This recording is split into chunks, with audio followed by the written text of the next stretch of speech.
This meeting is being recorded. Welcome back to The Real Mark Bagwell, a wrestling docuseries. Do not adjust your TV screens. I am the chosen lawyer. Co-hosting with me today, it is not Jerry Hood. Jerry Hood's a little under the weather. So for the month of April, we were able to locate a wrestling superfan. Take a look at his set. This is impressive.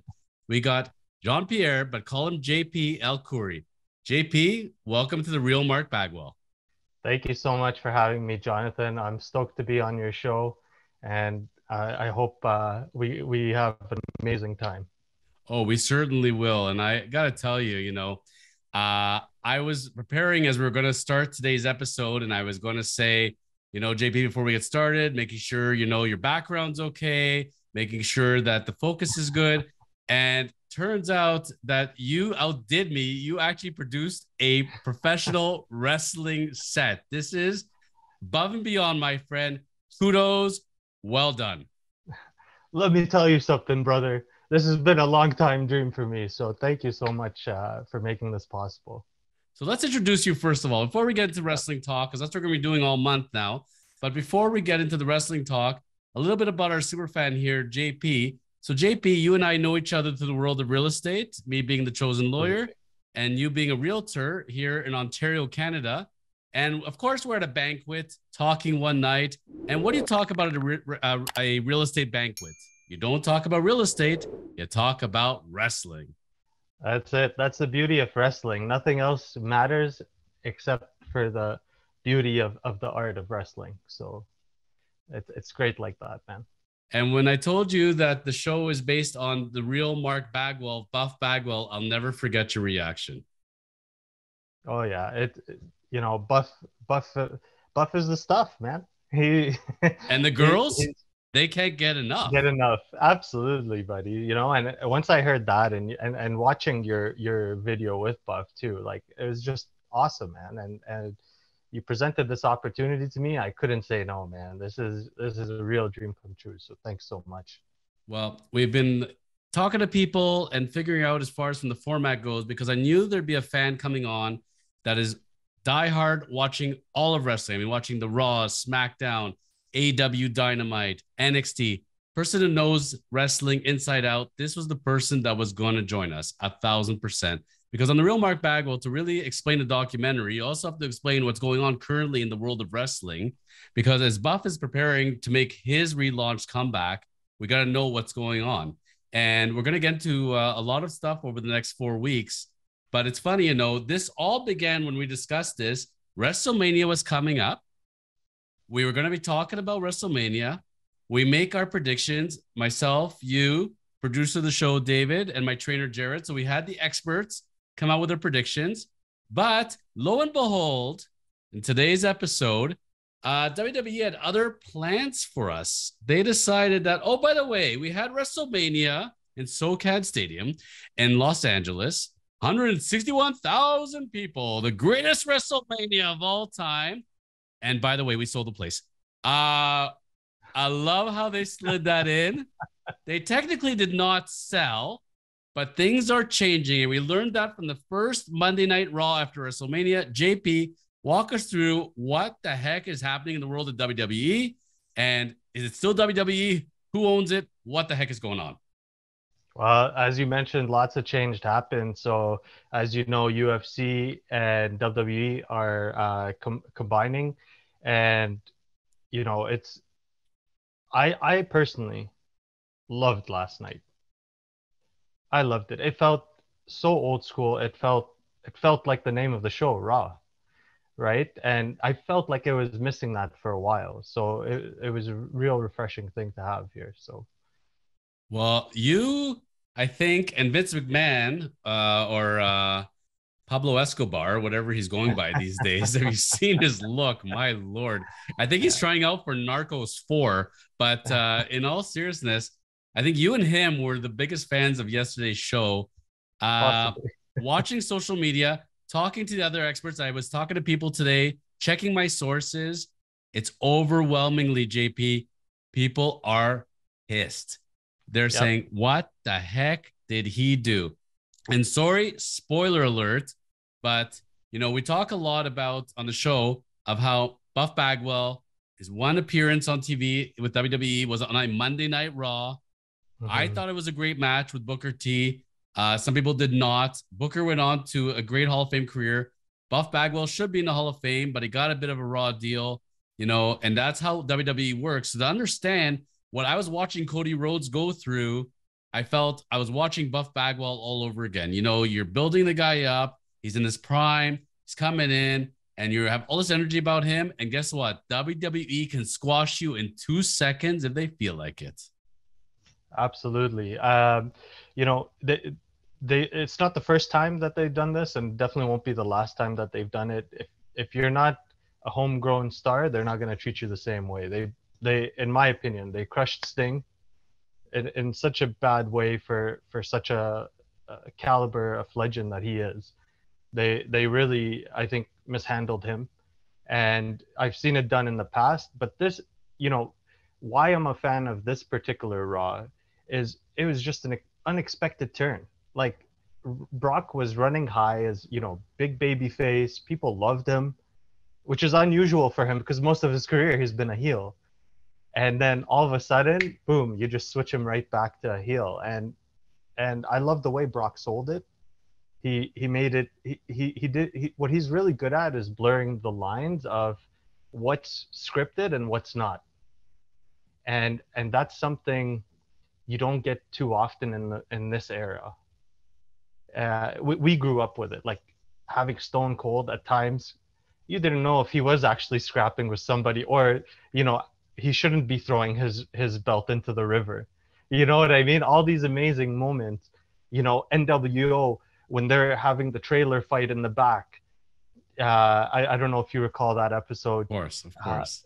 It was insane. The police actually got called to it. Blurring the lines is really hard to do in today's world, and I don't think anybody saw that coming.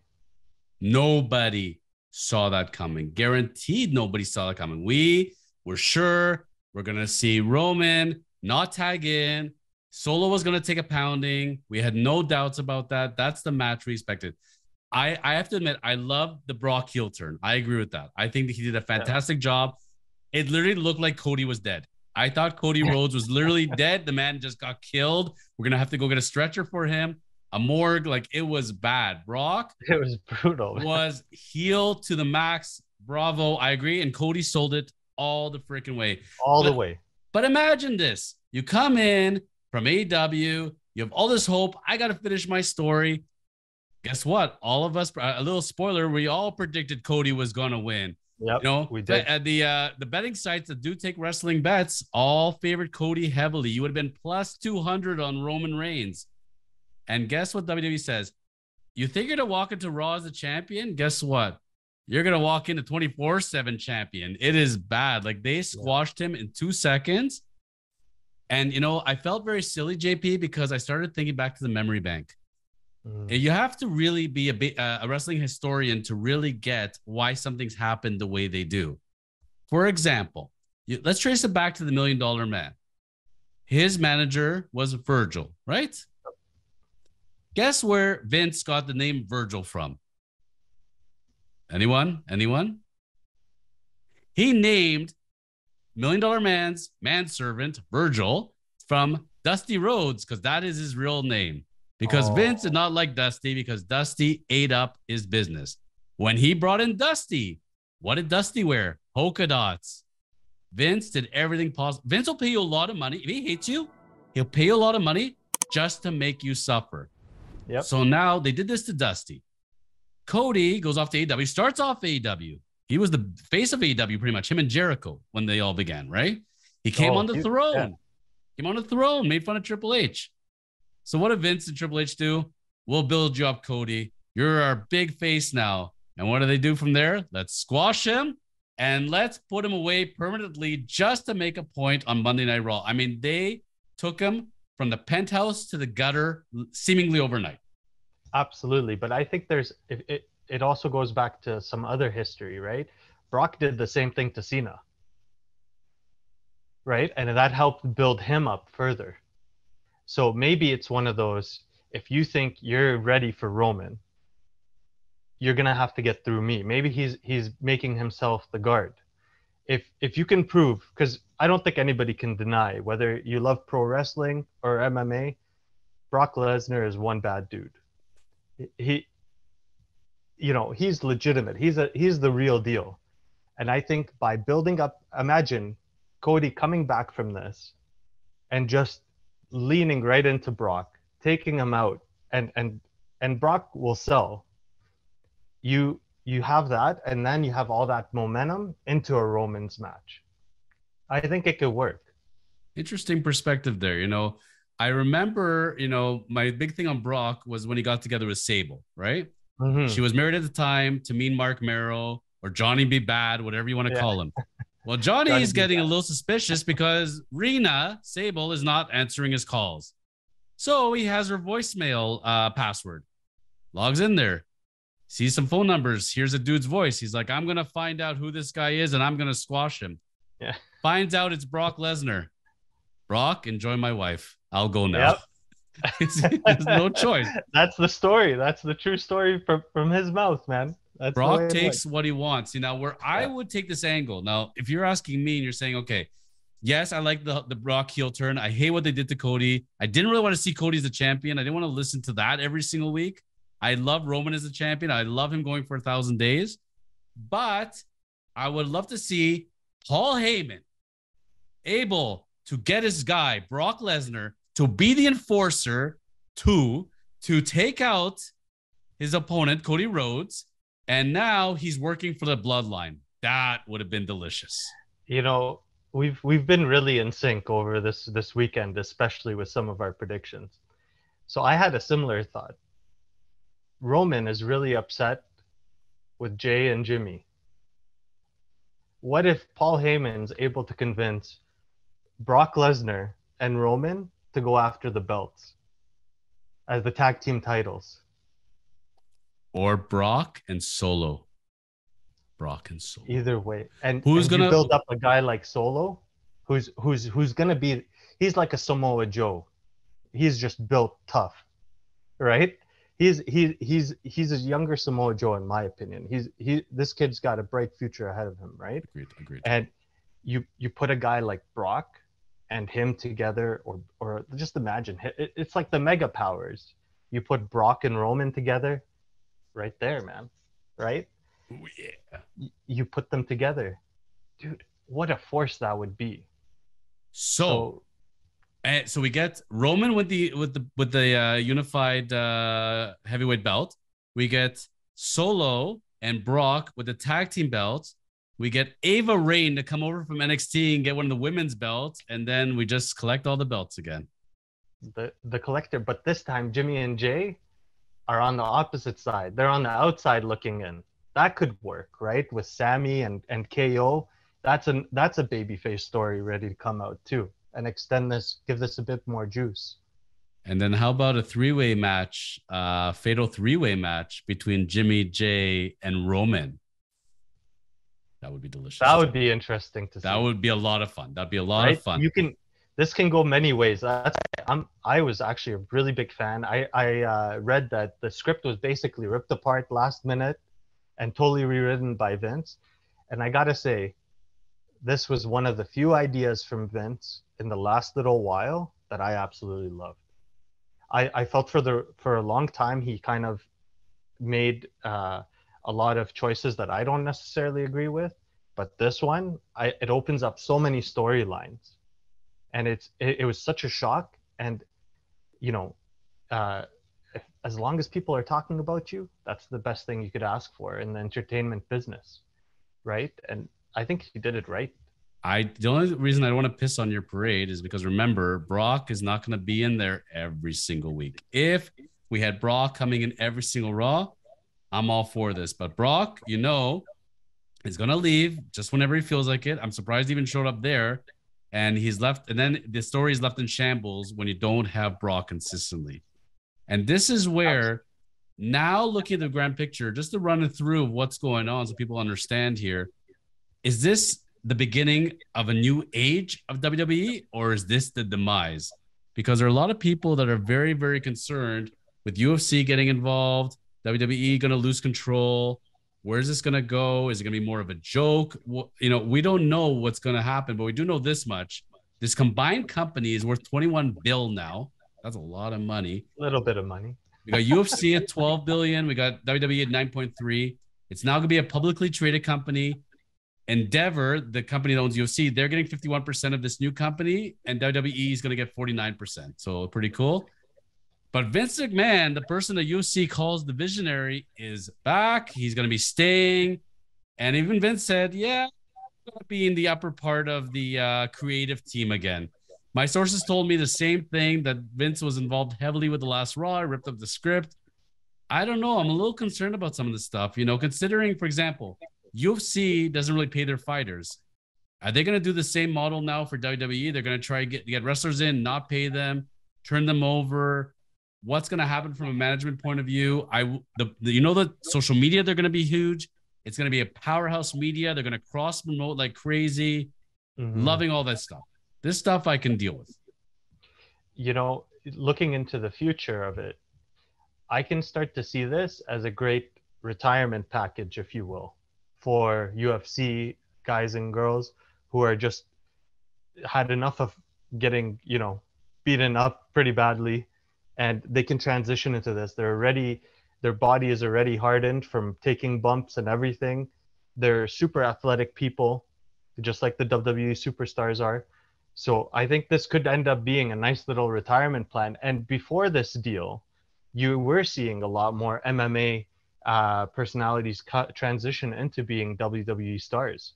So I think this is just going to accelerate that. And I don't think they're going to weaken the brand because, it works. You can imagine taking an audience from when they're children and transitioning them right into your UFC. You can carry that audience, kind of build them up, build the stars, maybe have some younger WWE wrestlers while they're training for MMA, work in WWE, build that fan base of the youth, and then they come in and watch them in MMA rings, in the octagon, right? So I think this is going to work really well together. I can see the UFC guys going over to the WWE side. I don't see WWE guys going as much over to the UFC side. I can see it. I want to see, my dream, I want to see Conor McGregor and Vince McMahon in a strut off. They're going to do that walk of theirs together. That'll be the best. That part will make it worth it for sure. But where is this going to leave Triple H and Stephanie? Like, we had the Triple H era. I think he's been doing fabulous with Shawn Michaels rebuilding NXT, taking over creative. I think things have been swimmingly going just amazingly along. I don't need Vince in my life anymore.